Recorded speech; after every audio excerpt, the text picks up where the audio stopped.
When you find it confusing to learn Korean vowels, then this video will help you out.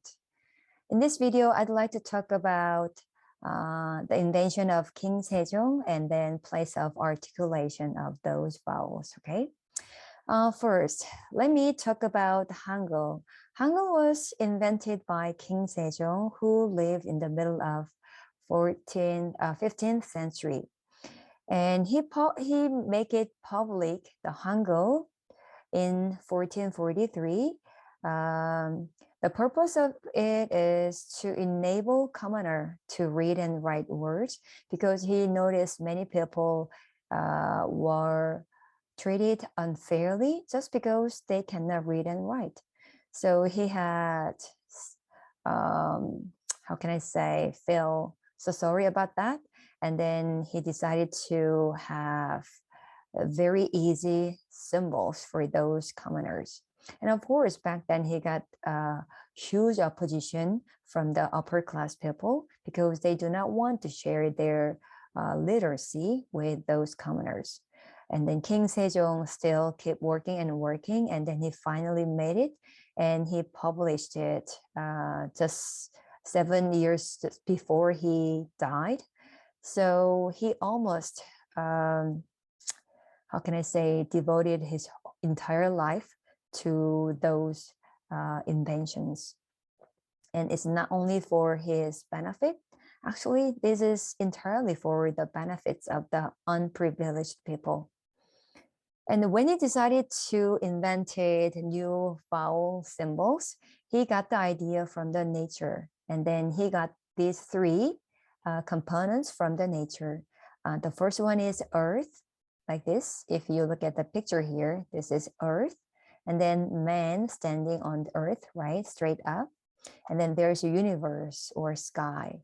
So those three components are the only elements he got to make the vowel symbols. And then try to imagine the situation when you have to make different symbols to represent these different sound, only with these three stroke, okay? It could be really hard, but King Se-jong did it, but not with really complicated symbols. He made really easy and then really simple symbols for those as many as 8 different sounds, okay? Let me show you here. So these are the products. These are the symbols that King Se-jong made out of those three components. So this is a sound. And in English, you also have similar sound, when you pronounce father, right? But can you find the difference between this English sound, and then Korean father, and this one apple, egg, in,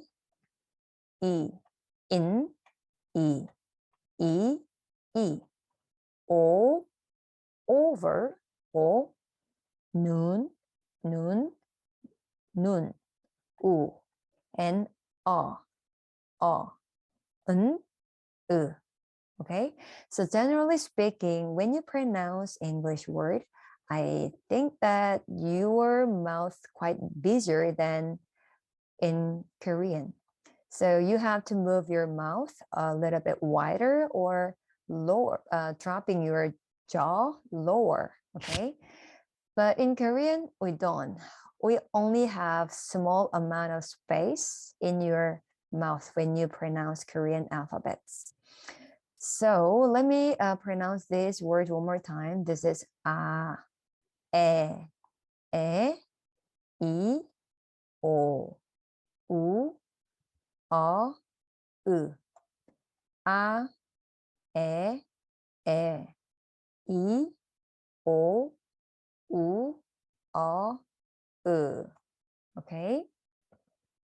And when you look at this picture, you can find the difference between those sounds better. And then these are the picture when you imagine yourself, your face especially from the side, and there is a mouth, okay? If you draw a box in your mouth, look at here, you can see this is your the room inside your mouth, okay? And this sound is E, E, E, E, E, E. You pronounce these vowels in front of your mouth. And this one, U, O, U, O. A little bit sound deeper, right, than this one. And in the middle, we pronounce this one, U, O, A. U, O, A. Okay, so when you find it unclear to pronounce Korean vowels, try to refer to this picture and then try to compare English sound E, E, E to Korean vowel sound E, E, E. Anyway, the place of those vowels articulation is really similar to each other. But once again, when you pronounce Korean, you don't need to move your mouth that bigger, just like in English, okay? And then there's one thing, when King Se-jong invented Hangul, he also referred to one philosophy, which is yin and yang. In Asian culture, we actually want to have harmony between these two opposite forces, which is yin and yang. Yin means negative force, yang means the opposite, positive one. So if you add some adjective that go well with yin force, you could write weak, dark, cold, left, and down. So when Korean people or Asian people hear the yin, then this image really come in our mind. And then when we hear yang, then this adjective or the image that describe the yang force, which is positive, powerful, bright, hot, right, or up, okay? And you can find that they are really conflicting to each other, right? And then now let me pronounce one of these 6 vowels. Ah, ah. Yes, this is ah. And then what about oh? Oh, this is this one. And let me compare these two.